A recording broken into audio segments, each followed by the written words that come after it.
there was always something just out of reach. A version of me I hadn't become yet. A standard I hadn't met. A line I hadn't crossed. I lived my life in pursuit of that distant better. If I could just be a little more patient, I'd be lovable. If I could just lose a bit of weight, I'd be proud. If I could make more money, achieve more, speak more clearly, be less afraid, stay more consistent, then I'd be enough. But somehow, every time I took a step forward, the bar moved again. And I'd think, not yet. Keep going. It was never loud. Not the kind of voice that shouts. Just a steady hum in the background of everything I did. Like a quiet editor that never quite let me rest. No matter how kind I was, I could have been kinder. No matter how hard I worked, I could have done more. Even my peace felt performative sometimes. Like I had to earn the right to be calm. I didn't know where it started. Maybe childhood. Maybe a moment when someone I looked up to praised me only when I achieved. Or maybe it was just the world, constantly offering pictures of what enough looks like, and reminding me how far I still had to go. But wherever it came from, it followed me. Into relationships. Into careers. Into quiet moments where I'd sit with myself and feel the gentle ache of not quite. Not quite successful. Not quite lovable. Not quite there. And the worst part? People told me I was doing great. That I was strong. Capable. Good.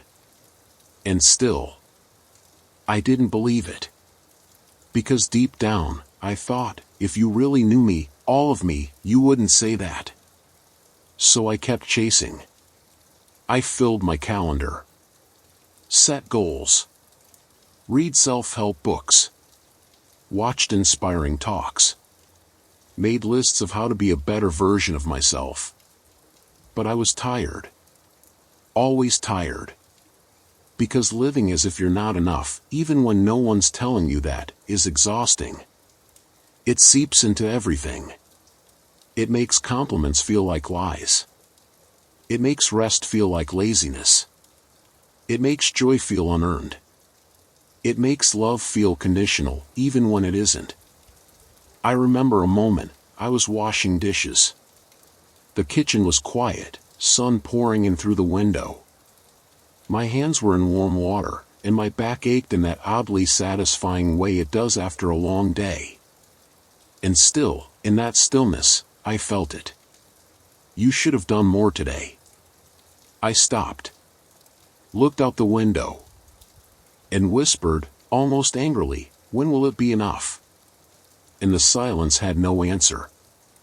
Because I wasn't chasing a finish line. I was chasing a ghost. A version of me that didn't exist. One who was always a little better, a little kinder, a little more perfect, and always a little out of reach.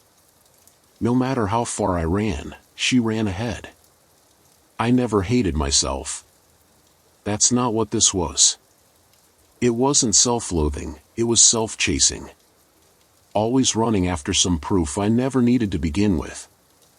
Because somewhere along the way, I started to believe that better was the cost of being loved.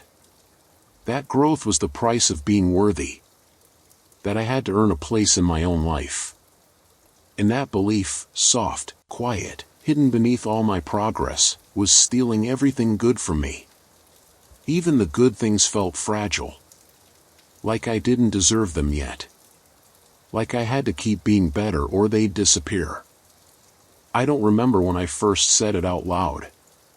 But I remember how it felt in my mouth, foreign, tender, shaky. I think I'm already enough. It wasn't a declaration. It was a question. A trembling hope. But just saying it changed something. Because for a split second, I imagined what it might be like to live as if that were true. What if I didn't have to try so hard? What if love didn't come after achievement? What if there was nothing to prove, only a life to live? That thought stayed with me. Not as a mantra, but as a quiet possibility.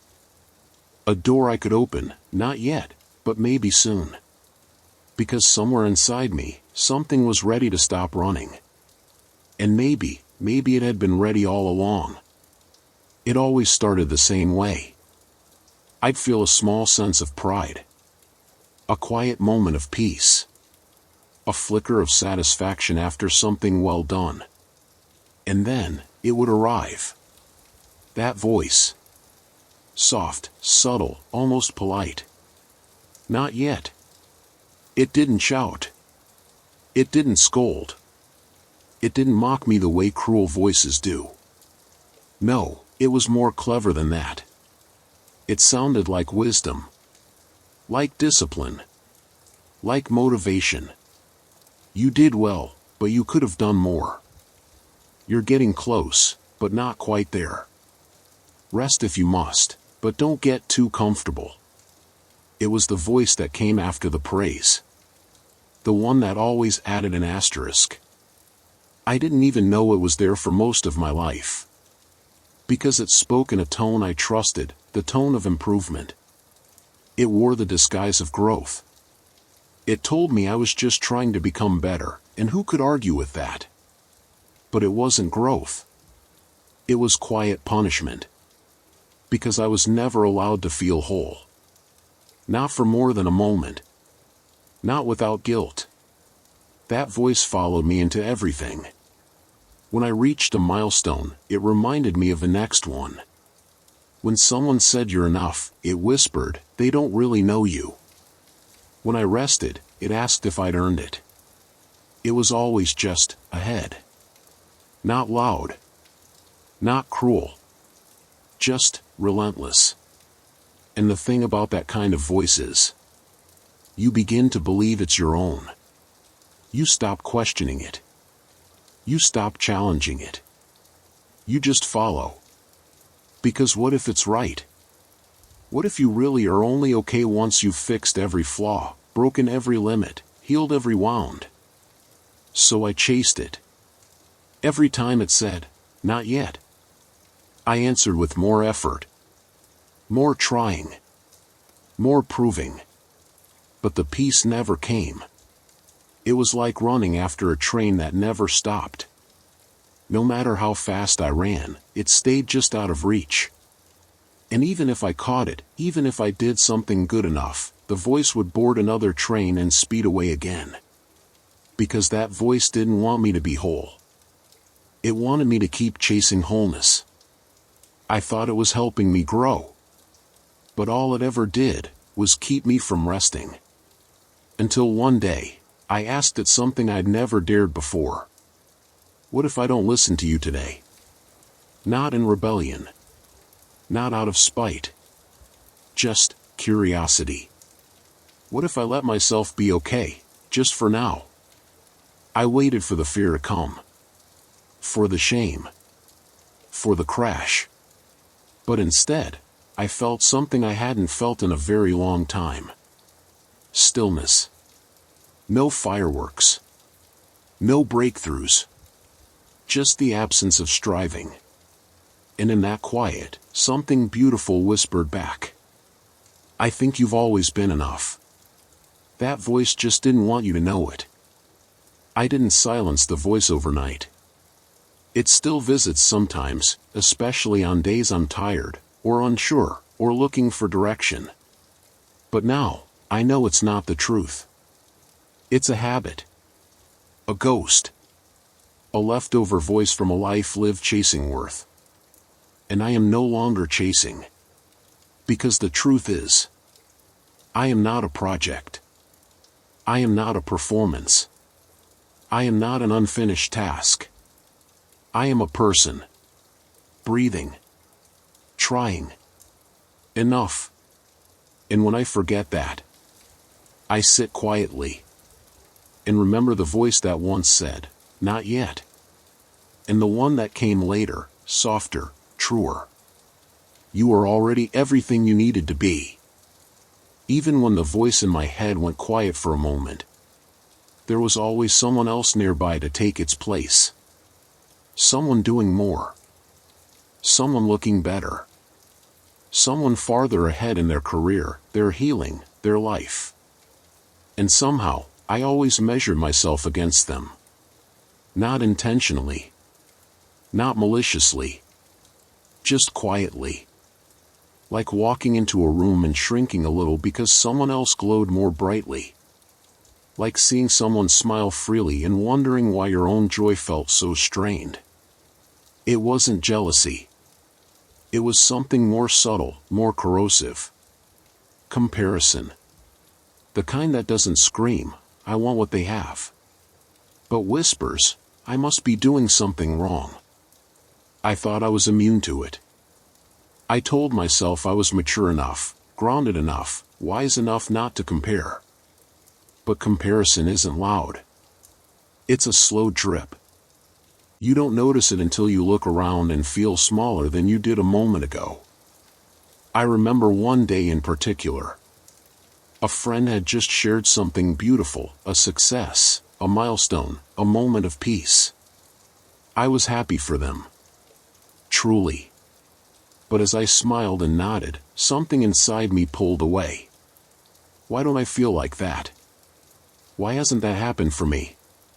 What am I doing wrong? And just like that, the joy disappeared. Not their joy, mine.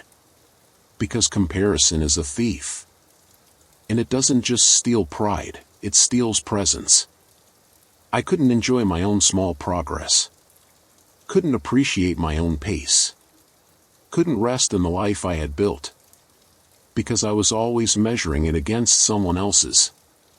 It made every achievement feel smaller. Every quiet moment feel like failure. Every unique path feel like the wrong one. The worst part? I compared myself to people who weren't even in the same story. Different backgrounds. Different struggles. Different timelines. But none of that mattered when the voice of comparison spoke.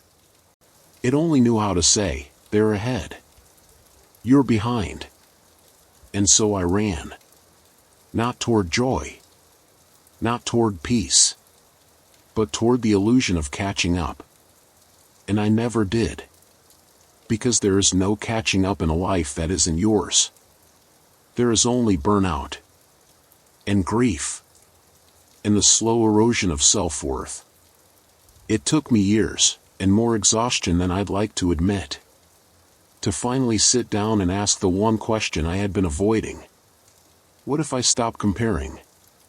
What if I let someone else be brilliant, and let that brilliance inspire me, not diminish me?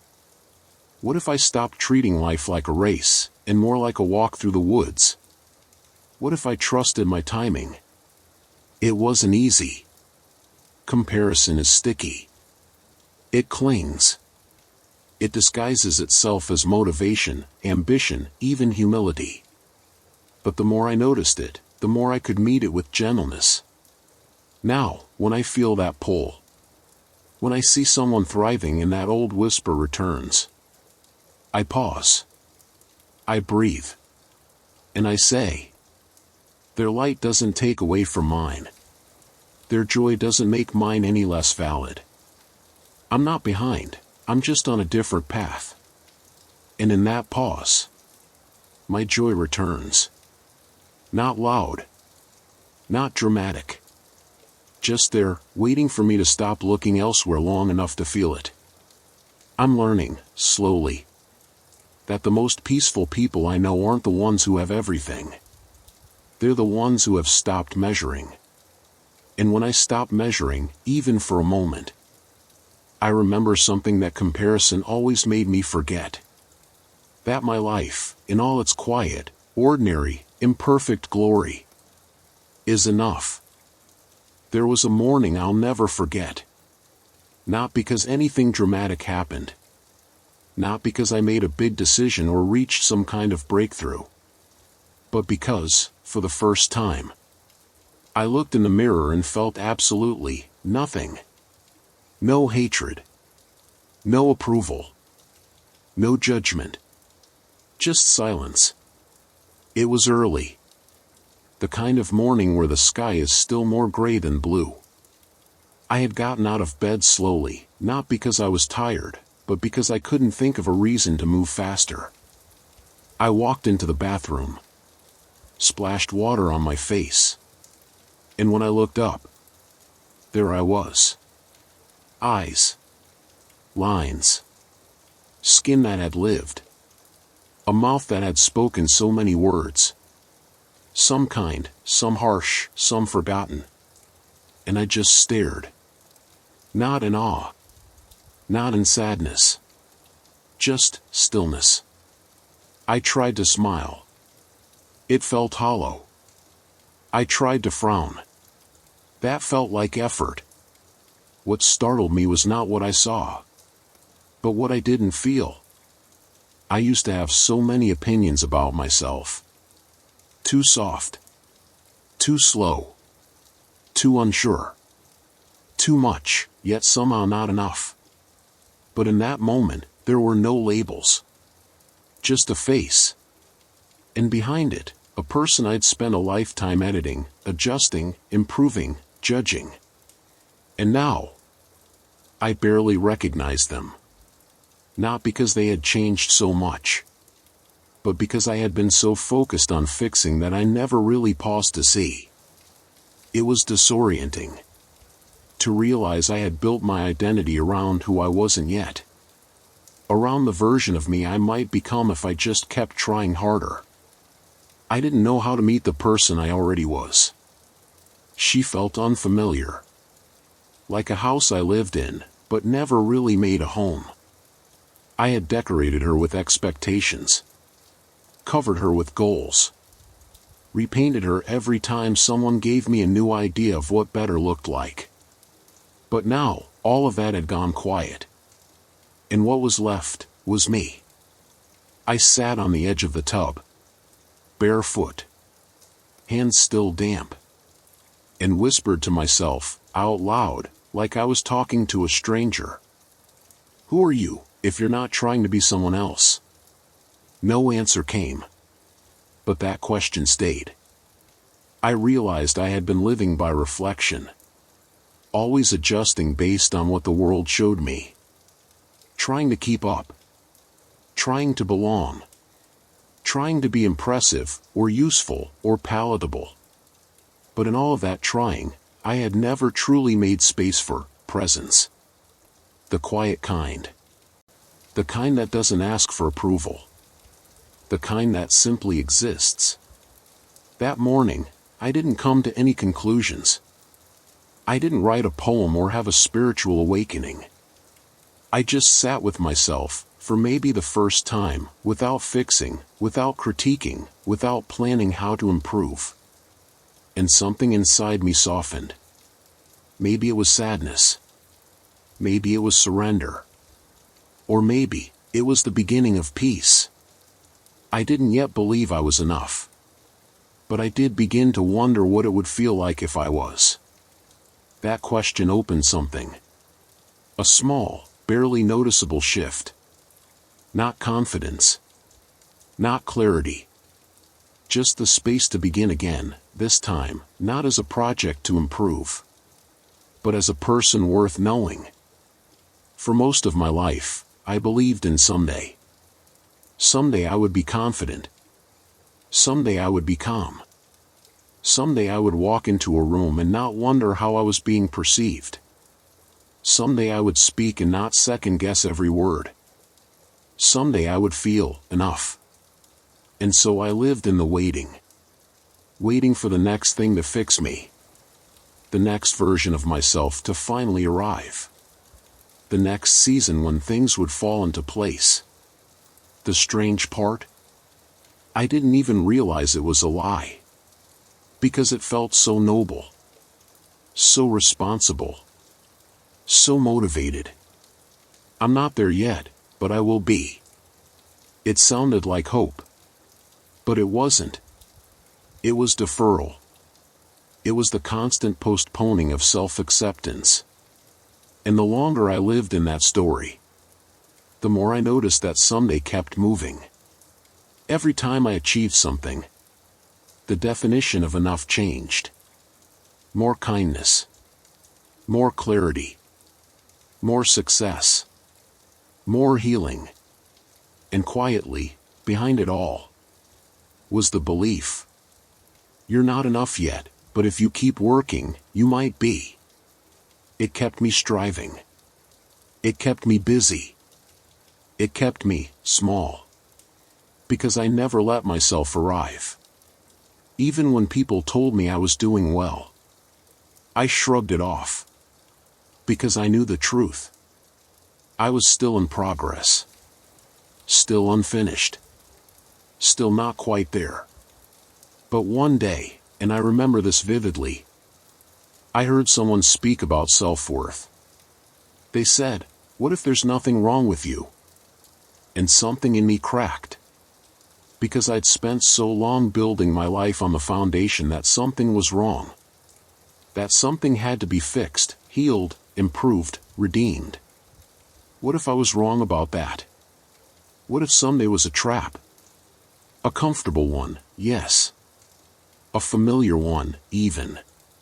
But a trap nonetheless, because it always kept worth just out of reach.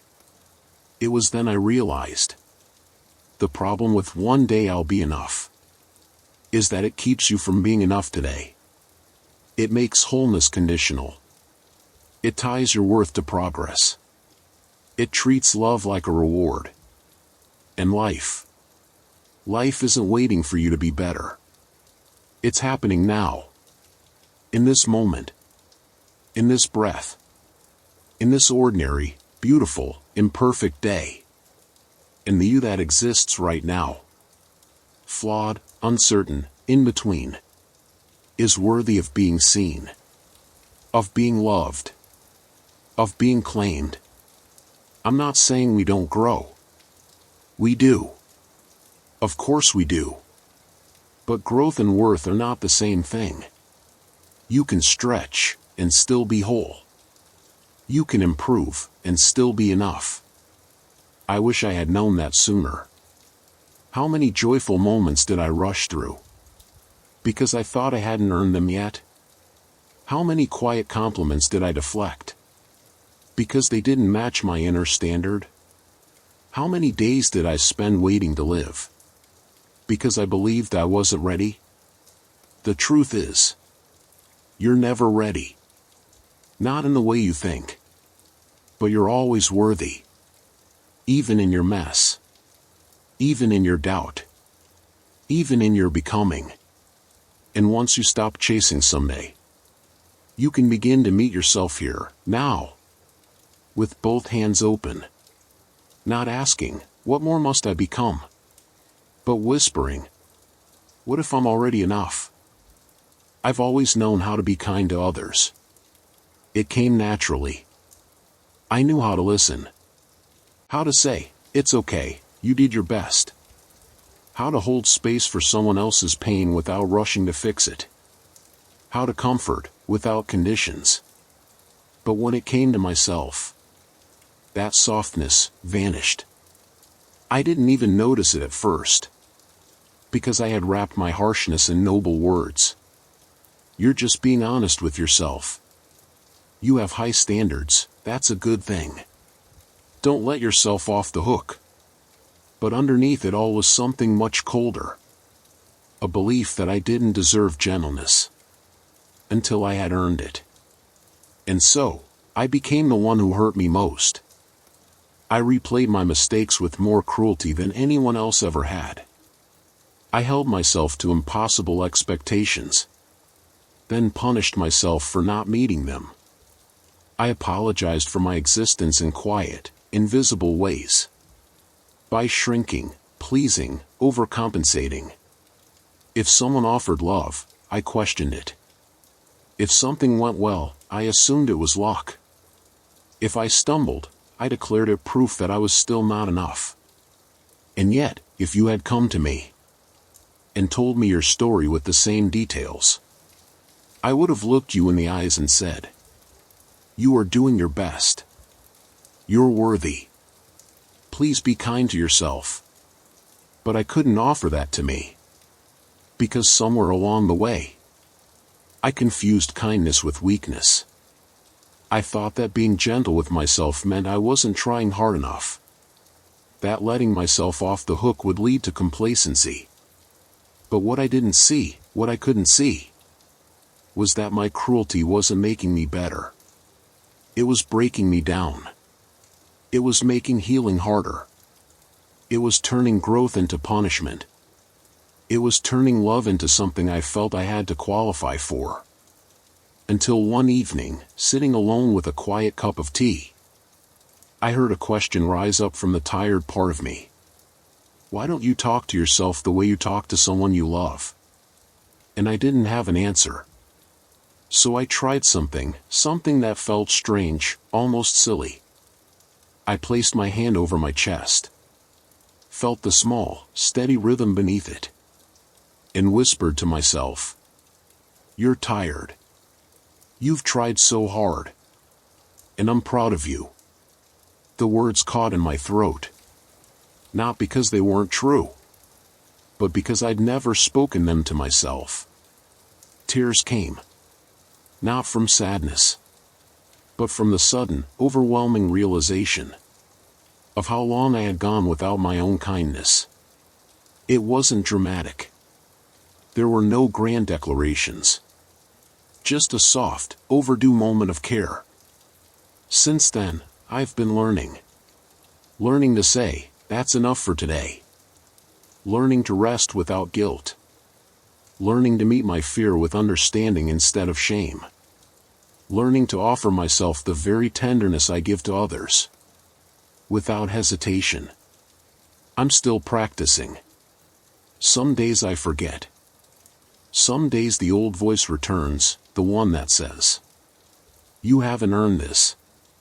But now I recognize it for what it is. An old habit. Not a truth.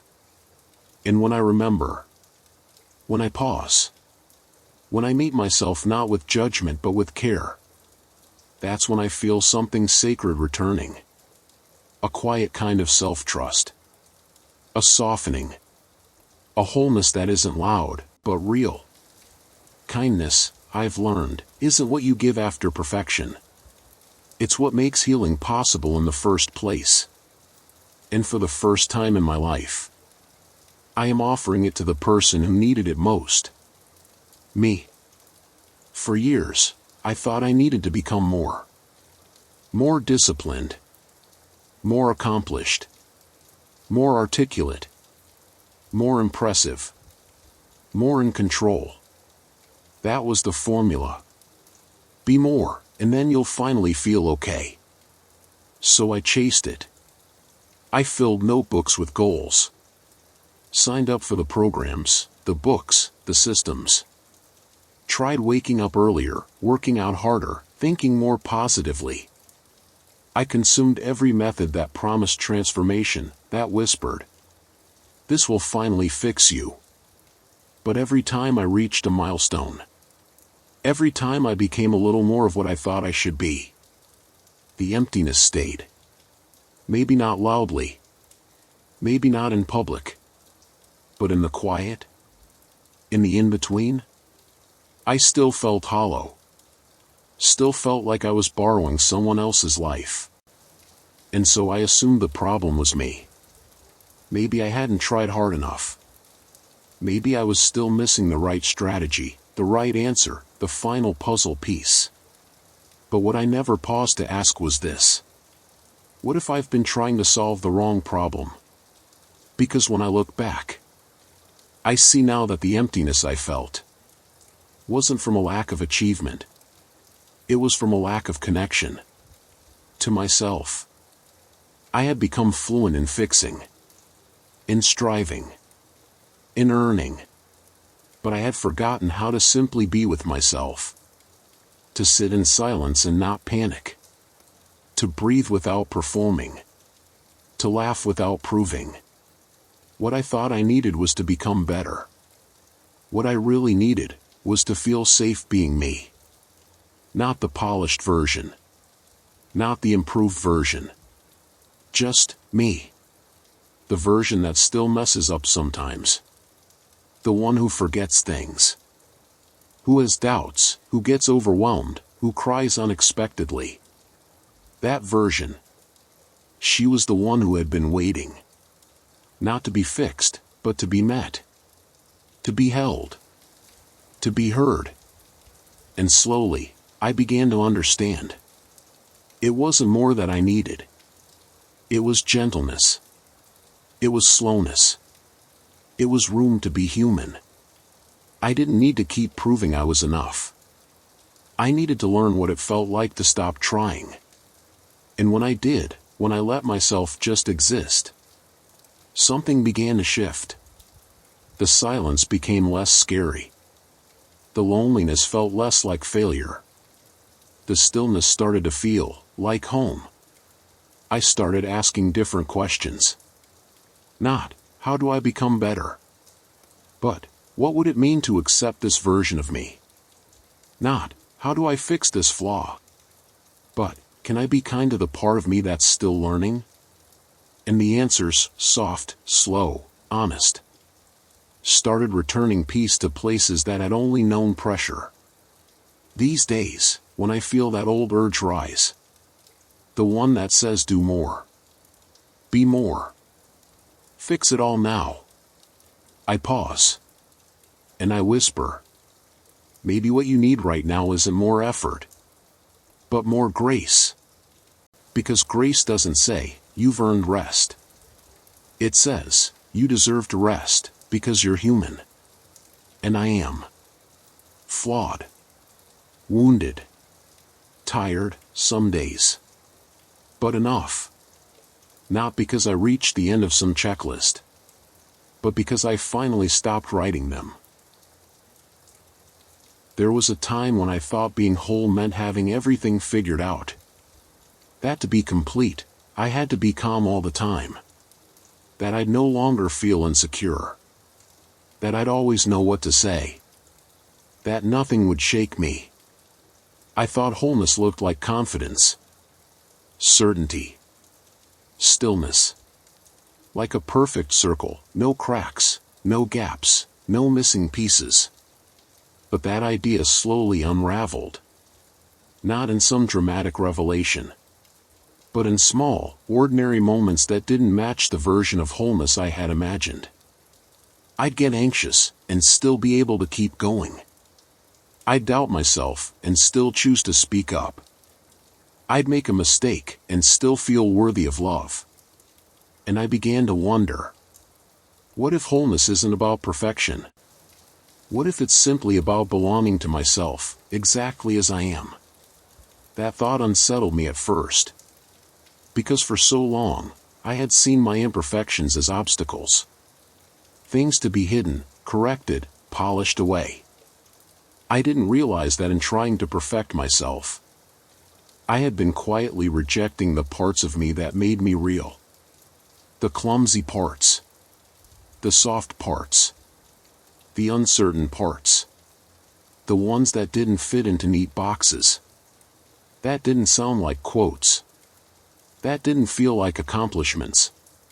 But those parts were still mine. Still worthy. Still alive. Still part of the story. I started noticing something else, too. That the people I felt safest with, they weren't perfect.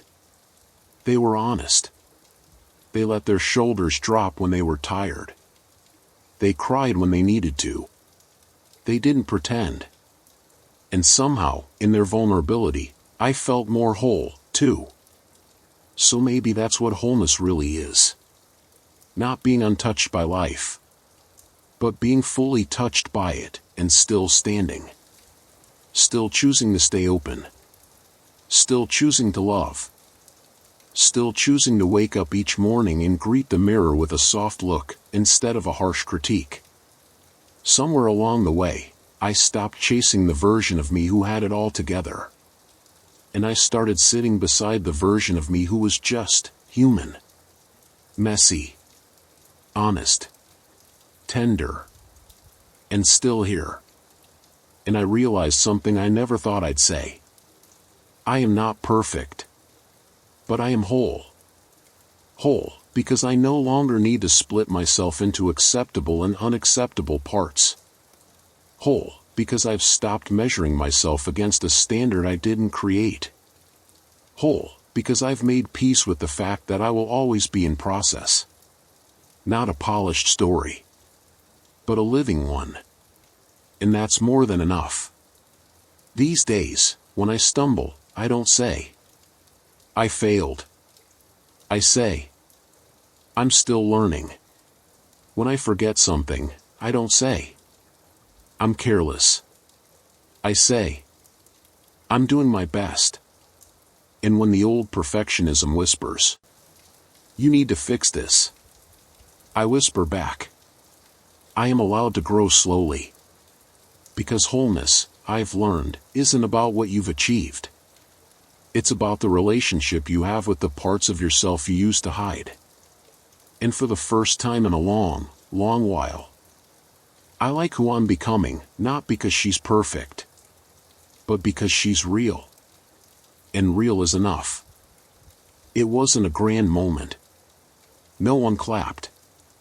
There was no sunrise epiphany, no letter of recognition. It was just a Tuesday. I had spent the morning responding to emails, doing laundry, moving through tasks that no one sees but still need doing.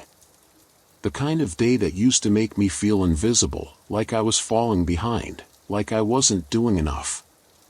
But something was different this time. The silence felt kinder. The pace felt softer. And most of all, I didn't feel the urge to explain myself. I wasn't trying to be impressive. Not even to myself. I drank my tea slowly, not because I had earned it, but because I was allowed to enjoy something without performance. And as I sat in that quiet, I noticed something I hadn't heard in a long while. Stillness, without shame. For so long, my life had been built around proving. Proving I was smart enough. Kind enough. Worthy enough. Capable enough. Healing fast enough. Doing grief the right way. Doing life the strong way. Everything I said, everything I did.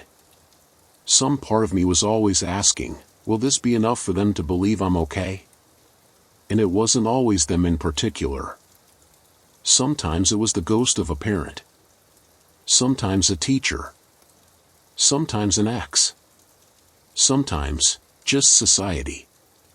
Or worse, some fictional version of me who existed only in the future. The ideal self I kept trying to grow into. But that day, in the quiet of my own home, I didn't want to be her anymore. I didn't need to prove anything to anyone. Not because I was suddenly confident. Not because I had achieved something grand. But because I was tired. And more than tired, I was done. Done seeking applause for just existing. Done editing my softness to appear strong. Done adding footnotes to every boundary I set. Done apologizing for needing space, silence, rest. It wasn't a rejection of growth. It was a reclaiming of peace. There is a quiet strength that comes when you no longer need your pain to be validated, or your healing to be impressive. When you no longer look in the mirror and ask, have I earned love yet? But instead whisper, you're allowed to be here, just as you are. Since that day, my life hasn't changed in obvious ways. But everything inside me has. I say less, but mean more. I pause more, but rush less. I let people misunderstand me if they need to. I don't follow every question with an explanation. I don't chase every compliment with a self-deprecating joke. Because I finally understand this. Some of the most beautiful lives are lived quietly, without needing to be seen to be meaningful. And I don't need to be impressive to be enough. I just need to be honest. So now, when I feel the pull to prove, to explain, to perform, to convince, I place a hand over my heart and say, You don't have to earn your place. You already belong. And I return to my tea. To the laundry. To the kind of day that doesn't sparkle, but holds me gently, nonetheless. I used to think being enough would feel like triumph. Like a finish line. Like arriving somewhere bright, clear, and final. But it didn't feel like that at all. It felt quiet. Still. Like an exhale I didn't know I was holding. No fanfare. No proof. Just a soft shift in the way I held myself. One day I woke up, made my bed, brushed my teeth. And as I stood by the window sipping my tea, a thought passed through me, not loud, not certain, but true. I think I'm okay now. Not because everything was perfect.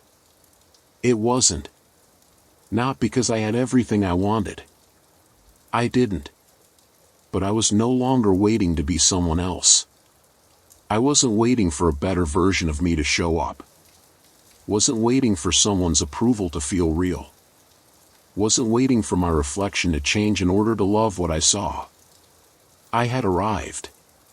Not somewhere new, but somewhere I'd always been. Finally willing to be seen. I am enough. Not all the time. Not in every moment. I still forget. I still fall into old habits, old doubts, old comparisons. But underneath it all, there's a place in me that's steady now. A place that doesn't shake so easily. A place that knows. I don't have to prove anything. I don't have to keep chasing. I don't have to perform worthiness. I get to be. I get to breathe. I get to exist, as I am. And I think, so do you. Maybe you've spent years trying to become enough. Maybe you've lived with the weight of almost. Maybe you've thought, if only I were more. Maybe you've whispered to yourself at night, what's wrong with me? But what if there's nothing wrong with you? What if the only thing wrong was the story you were told? Or the story you told yourself? About who you needed to be? What if being enough has never been about reaching something, but about remembering something? That you are already whole. Already worthy. Already lovable, not in the future, not when you fix everything. But here. Now. As you are. You don't have to become more to deserve rest. You don't have to change who you are to be worthy of love. You don't have to earn the right to be seen. You just have to come home. To the version of you who was always waiting. Not to be improved, but to be welcomed back. So wherever you are in your journey, however far you feel from enough, please hear this. You are not behind. You are not broken. You are not too late. You are enough. And not because you finally earned it, but because you were never anything less.